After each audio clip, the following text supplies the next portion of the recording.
Ouvir imagens com Gisele Beigelman. Professora, estou sabendo que há um novo livro sobre cinema na praça. Acaba de sair pela editora Equador, em coedição com o AVX Lab, o livro Cinema e Seus Outros, organizado pelo Lucas Bambosi e pelo Demétrio Portugal.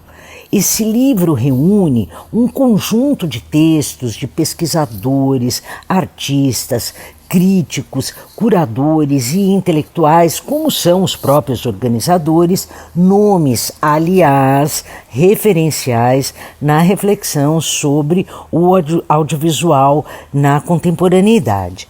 Mas o que eu gostaria de destacar é que um dos principais méritos desse livro é permitir um olhar mais contemporâneo sobre um universo que não se conforma aos padrões industriais do cinema e da televisão.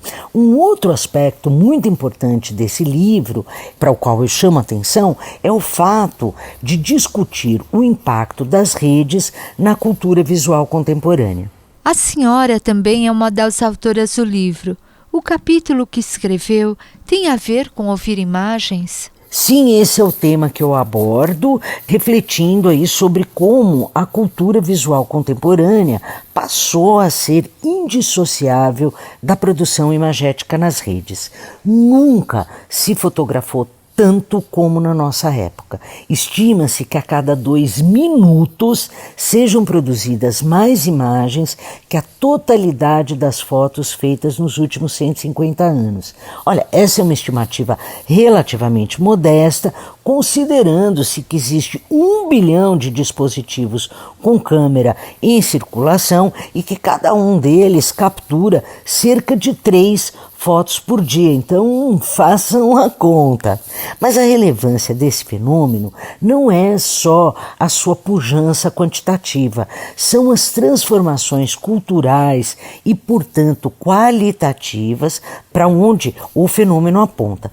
A popularização das câmeras corresponde uma inequívoca multiplicação de sujeitos que passam a enquadrar e ser enquadrados nas telas. O que se coloca em jogo aqui é um processo de apropriação da imagem por novos perfis sociais que não têm precedentes.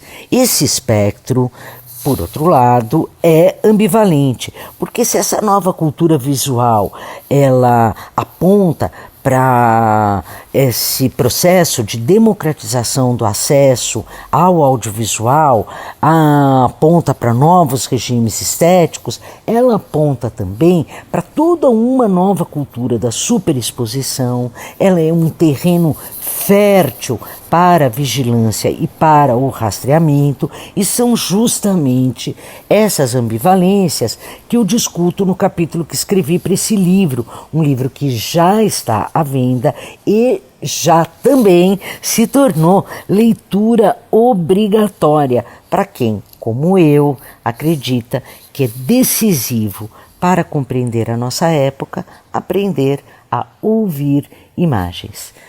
Eu fico por aqui, até a próxima. Mais informações sobre o livro e sobre os autores você acessa em www.desvirtual.com. A professora Gisele Beigelman conversou comigo, Leila Kiyomura, para a Rádio USP.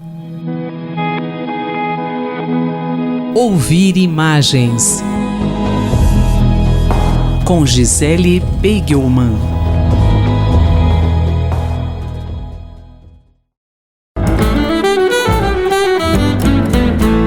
Economia, por Gilson Schwartz.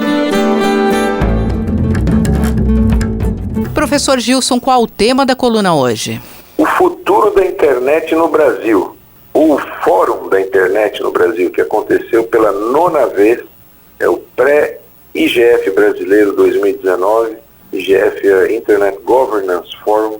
Então, a internet global é uma estrutura que tem uma governança, portanto, ela responde a vários interesses da sociedade, ela representa uma coalizão democrática pela liberdade, pelo livre fluxo de informação, pela rede, e essas questões tornam-se cada vez mais polêmicas com as vaza-jatos, Wikileaks, os vazamentos da rede. Ela é toda muito porosa, muito flexível, mas também muito desregulada, descontrolada, muito fake news. Essas questões todas vêm sendo discutidas, e o 9º Fórum da Internet no Brasil aconteceu agora de 1º a 4 de outubro, no Centro de Convenções do Amazonas, Vasco Vasques, em Manaus, um evento marcante. Preocupações muitas, reveladas, por exemplo, no blog Porta 23, da Cristina De Luca, que é uma das mais experientes e respeitadas jornalistas na área de tecnologia no Brasil, e ela fez um balanço, o balanço do 9º Fórum da Internet é preocupante, e ela diz que são muitas as indefinições. Então o fórum termina com muita incerteza, primeiro ano, um novo governo, tem toda uma reelaboração do Estado, essa é a expressão que foi usada pelo representante do Ministério da Economia para a área de desburocratização e digitalização, o José Antônio Zibar. E ela, a Cristina De Luca, chama aqui a atenção, né? Mudanças profundas que estão para acontecer em áreas interdisciplinares e sensíveis, como a de provimento de acesso à internet no país, aplicação da Lei Geral de Proteção de Dados. Tudo está em discussão, está passando no Congresso, uma mudança muito rápida em questões críticas, não só para o desenvolvimento científico e tecnológico brasileiro, mas para a própria democracia.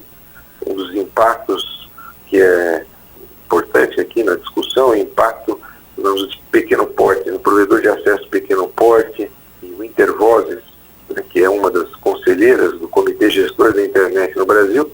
O Intervozes, através da Flávia Lefebvre, lembrou que o decreto que regulamentou o Marco Civil da Internet, né, atribui uma série de poderes, de competências, atribuições ao Comitê Gestor da Internet. Então, como é que fica o Comitê Gestor da Internet?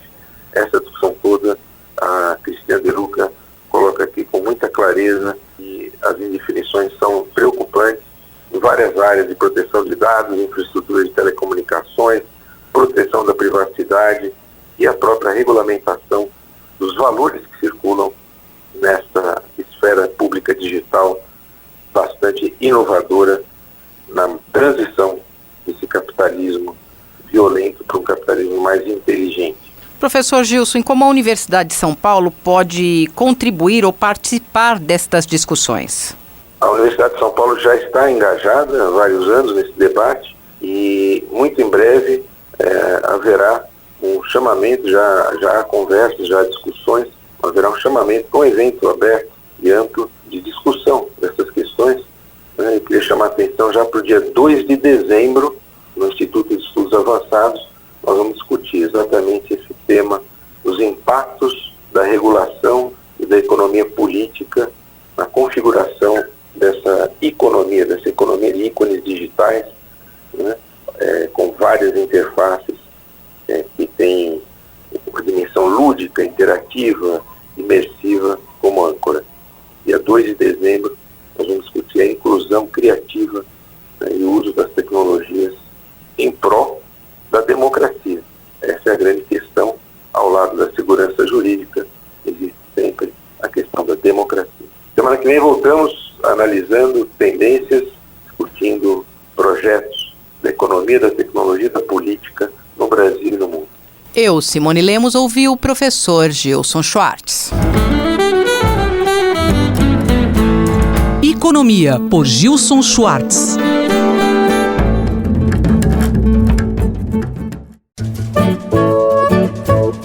Horizontes do Jornalismo,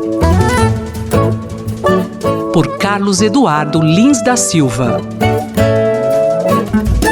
Professor Carlos Eduardo, o Washington Post estreia nesta terça, 15 de outubro, uma nova seção no jornal dedicada à cobertura de games. Como o senhor vê essa iniciativa? Mais uma tentativa de tentar reaproximar do veículo jornalístico o público jovem que dele se distancia dramaticamente numa situação que ameaça o futuro dos veículos jornalísticos. Os videogames são uma das atividades principais das pessoas mais jovens no mundo inteiro. e são uma grande indústria. Hoje os videogames são uma indústria equiparável em alguma medida a outras indústrias de entretenimento como televisão, cinema, e talvez até maior do que outras que sempre mereceram muita atenção e espaço dos veículos jornalísticos como o teatro, por exemplo. Então, eu acho que é uma decisão inteligente e acertada. A proposta do Washington Post é de fazer uma cobertura que envolva, inclusive, a questão de crítica dos videogames, a questão de crítica cultural, e também vão tratar dos e-sports, os esportes jogados nos videogames em ligas e que têm campeões, e vão fazer como se fosse também uma cobertura de evento esportivo. E o Post está apostando pesado, constituiu uma equipe com um editor, 3 repórteres, um editor de vídeo e um editor de arte, uma equipe, portanto, de 6 pessoas, para tentar realmente obter o público de que necessita. Com uma outra característica interessante, tem um patrocinador único, que é a Geico, que é uma grande seguradora de automóveis nos Estados Unidos. Então, aparentemente, a sustentação do projeto já está assegurada e o que vier é lucro em termos de mais público, mais pessoas vendo o jornal e, quem sabe, se sentindo também atraídas pelas reportagens sobre outros assuntos. A equipe é bastante experiente na área de mídias sociais, alguns dos repórteres já trabalharam em projetos de mídias sociais no próprio Post, mas essa segmentação tão específica do fato de se tratar de uma sessão de games também não é uma maneira muito segmentada de tentar atrair esse público jovem, professor? Pode ser, mas você veja, os jornais estão tentando ampliar o seu público por segmentação também. Uma das principais líderes de audiência do New York Times é a seção culinária, que é para um público também bastante específico, bastante segmentado. O fato é, Márcia, que os veículos jornalísticos precisam pensar em formas de obter receita. E o Post, desde que entrou sob a gestão de Jeff Bezos, tem feito isso com muita agressividade. Inclusive, esta semana passada também foi anunciada a venda de um software de publicação do Post chamado ARC, que ele vinha negociando até agora apenas com outros veículos jornalísticos, agora conseguiu fazer um negócio com a British Petroleum, sob o argumento aparentemente comprado pela BP, de que a empresa, como todas as outras empresas, tem que fazer circular informações para o seu público interno. A BP tem 70 mil funcionários e tem 250 websites dentro da empresa. E resolveu comprar esse software ARC para utilizar na sua comunicação interna. É previsto que a venda de software pelo Washington Post venha a se tornar a terceira ou talvez a segunda principal fonte de receita, logo após os assinantes e a publicidade. Mas é provável que, se esse negócio com a BP se reproduzir com outras grandes empresas, a receita gerada pelo software venha até a superar a receita da publicidade. O jornalista e professor Carlos Eduardo Lins da Silva, colunista da Rádio USP, conversou comigo, Márcia Blasques. Horizontes do Jornalismo, por Carlos Eduardo Lins da Silva.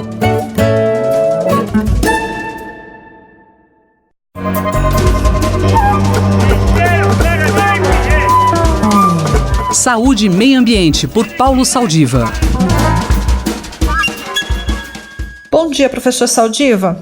Podemos relacionar questões ambientais com o aumento de pessoas obesas? Olá, Cinderela. Olá, ouvintes da Rádio USP. Bom, há nítidas implicações ambientais no aumento do sobrepeso e obesidade no Brasil. Esse ano nós temos quase 56% da população brasileira acima do peso e mais de 20% dos brasileiros têm obesidade. As consequências da obesidade são diversas. A gordura é um antagonista importante da ação da insulina, levando a diabetes do tipo 2, com suas complicações tardias, como cegueira e, eventualmente, insuficiência renal. O aumento da obesidade também está relacionado à mortalidade precoce por arteriosclerose, explícita em termos de aumento de infarto do miocárdio e infartos cerebrais. A obesidade se associa com hipertensão, doenças osteoarticulares, enfim, uma série de consequências que não só impactam a vida do indivíduo, como também representam um custo enorme ao sistema de saúde. O que isso tem a ver com o ambiente? Primeiro, tem razões genéticas, uma vez que nós nos preparamos para passar fome. Ou seja, nossos antepassados, os primeiros Homo sapiens, eles eram caçadores-coletores, tinham uma dieta variada, consumiam muito menos sal, consumiam cerca de 4 vezes menos sal do que nós consumimos hoje, muito menos açúcares e alimentos processados, açúcar refinado, e também tinham menos acesso à gordura poliinsaturada. Bom, isso mudou com a industrialização e aquela vantagem que era adaptativa para a gente sobreviver aos períodos de carestia deixou de ser vantagem, passou a ser uma desvantagem quando a gente encontra gordura, encontra açúcar à vontade nas prateleiras do supermercado. Ou seja, fomos adaptados a sobreviver à fome, mas a velocidade da introdução de alimentos hiperprocessados superou a capacidade nossa de se adaptar. Ou seja, houve o que a gente chama de descompasso evolutivo. Também hoje o trabalho é bastante menos ativo do ponto de vista físico do que foi no passado. Quantos de nós nos restringimos a ficar sentado durante horas, digitando em telas, teclados e basicamente não exercendo nenhuma atividade, nenhum gasto energético na produção do nosso alimento ou na consecução das nossas atividades laborais? Não mais caminhamos nas cidades, usamos transporte motorizado e o nosso lazer passa a ser absolutamente passivo. Mais importante, há fenômenos culturais no ambiente urbano, como, por exemplo, a exposição precoce de crianças a alimentos com alto teor de açúcar, gordura e sal, nas gôndolas de supermercado, especialmente no caixa. Ou seja, quando uma criança está substituindo a dieta láctea exclusiva por uma dieta mais variada, sólida, ela vai encontrar recompensa em gostos em sabores que foram programados nesse processo de transição, por estarem acostumados a comer comida ruim. Professor, então o excesso de alimentação não é só o grande vilão da história, são outros fatores que influenciam no aumento da obesidade? A obesidade não é uma questão só de dieta, mas também de genética, de ambiente cultural e da falta de oportunidades para que exercitemos o nosso corpo. Não é fácil resolver, mas se não resolvermos, nós vamos ter uma situação muito séria, que é que a expectativa de vida dos nossos filhos e netos será inferior à dos pais. Como patologista, eu posso garantir que não é incomum, em autópsia de crianças, nós encontrarmos placas de gordura em coronárias e carótidas, antecipando em décadas doenças nas crianças. Eu sou Cinderela Caldeira e conversei com o professor Paulo Saldiva para a Rádio USP. Voltamos na próxima semana. Saúde e Meio Ambiente, por Paulo Saldiva.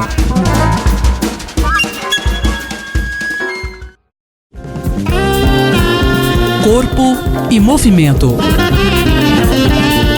por José Carlos Fará.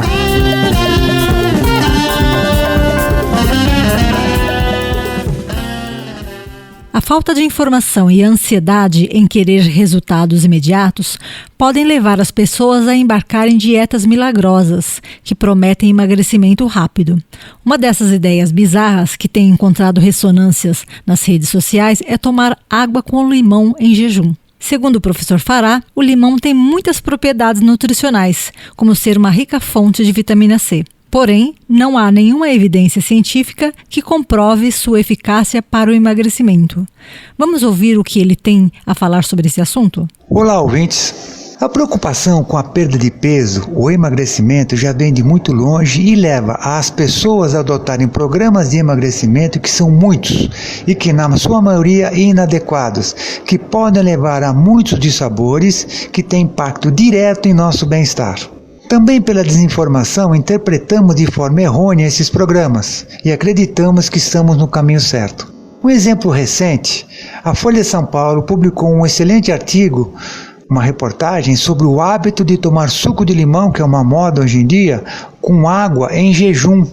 E, apesar das propriedades e benefícios que essa mistura tem, e são reais para a saúde do organismo, não pode ser utilizado para emagrecimento, como também as chamadas dietas que combinam ingestão de alimentos e períodos de jejum, entre muitas outras. No caso da água com limão, não emagrece nem engorda, tem outra finalidade.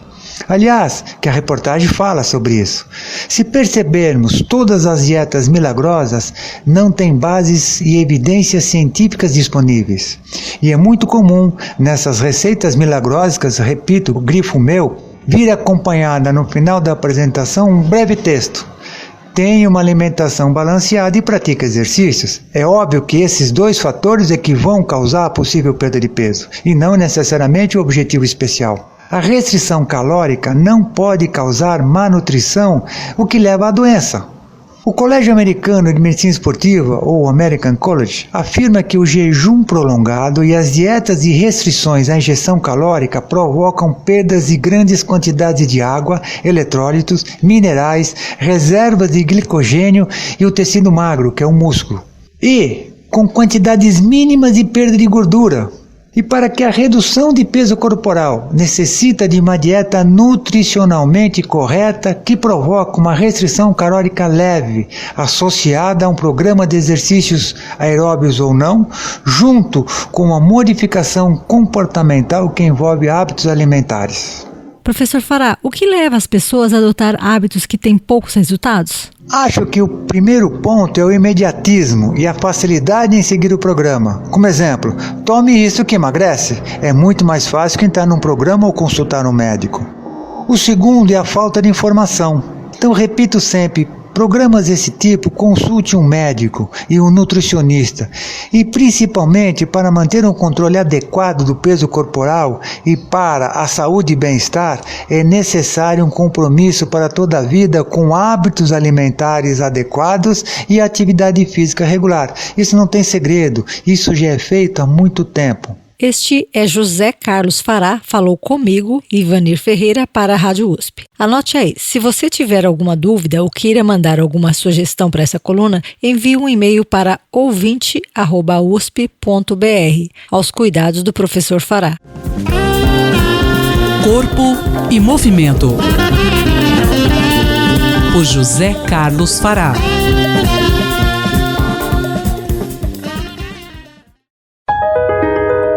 Observatório da Inovação, com Glauco Arbix. Bom dia, professor Glauco. Que o computador se desenvolve muito rápido em razão das demandas que necessitam de máquinas cada vez melhores, todos já sabemos. Mas agora temos um novo termo, computação quântica. O que é isso? Bom dia, ouvintes da Rádio USP. Bom dia, Cinderela. Tenho certeza que pouca gente ouviu falar daquilo que se chama em inglês Quantum Computing, ou computação quântica.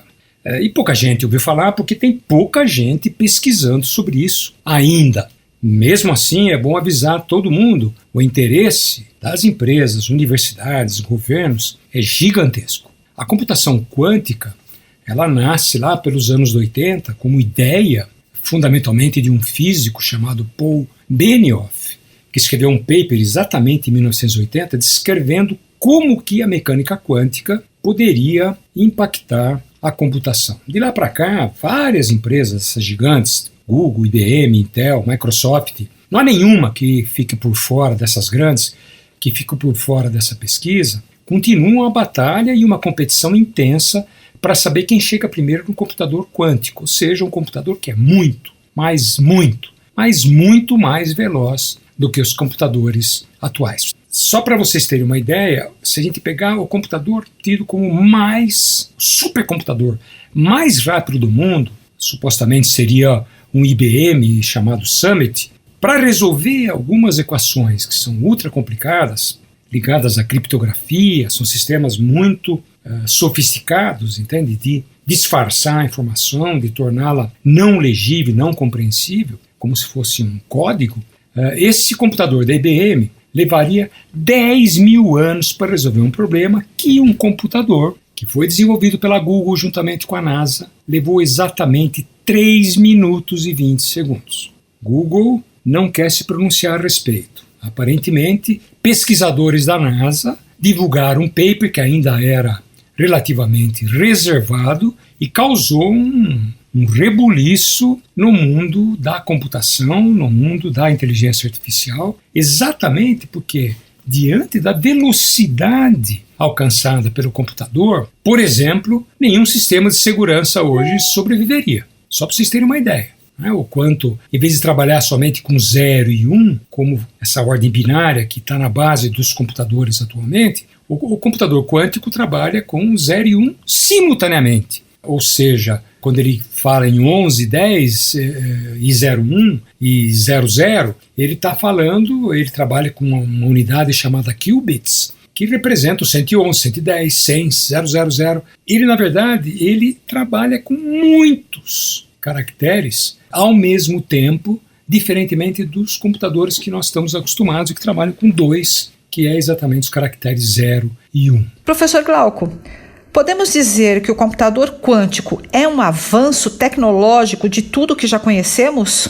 O computador quântico, se ele se tornar realidade, ele ainda é uma ideia, ele equivaleria, na fala de vários físicos que estão se pronunciaram ao longo do último período, ele seria basicamente aquilo que os Santos Dumont fez com o avião, os irmãos Wright, que também se reivindicam de ter inventado o avião. Ele significa um momento novo na história da computação, na história da inteligência artificial e na história, na verdade, de todos os sistemas, por exemplo, todo o sistema financeiro, o sistema bancário, que se utilizam de métodos de criptografia, de métodos de segurança, que a gente, em princípio, considera inexpugnáveis. A China está investindo bilhões e bilhões no computador quântico, os americanos também, os europeus, a corrida é muito forte e tudo indica que a NASA com a Google conseguiram dar um passo à frente. Ainda não está claro, mas eu gostaria de deixar pelo menos os meus ouvintes já informados. Um abraço. Mais informações sobre inovação estão disponíveis no site Observatório da Inovação do Instituto de Estudos Avançados da USP, oic.unap.usp.br. Eu sou Cinderela Caldeira e conversei com o professor Glauco Arbix para a Rádio USP. Até a próxima semana. Observatório da Inovação, com Glauco Arbix.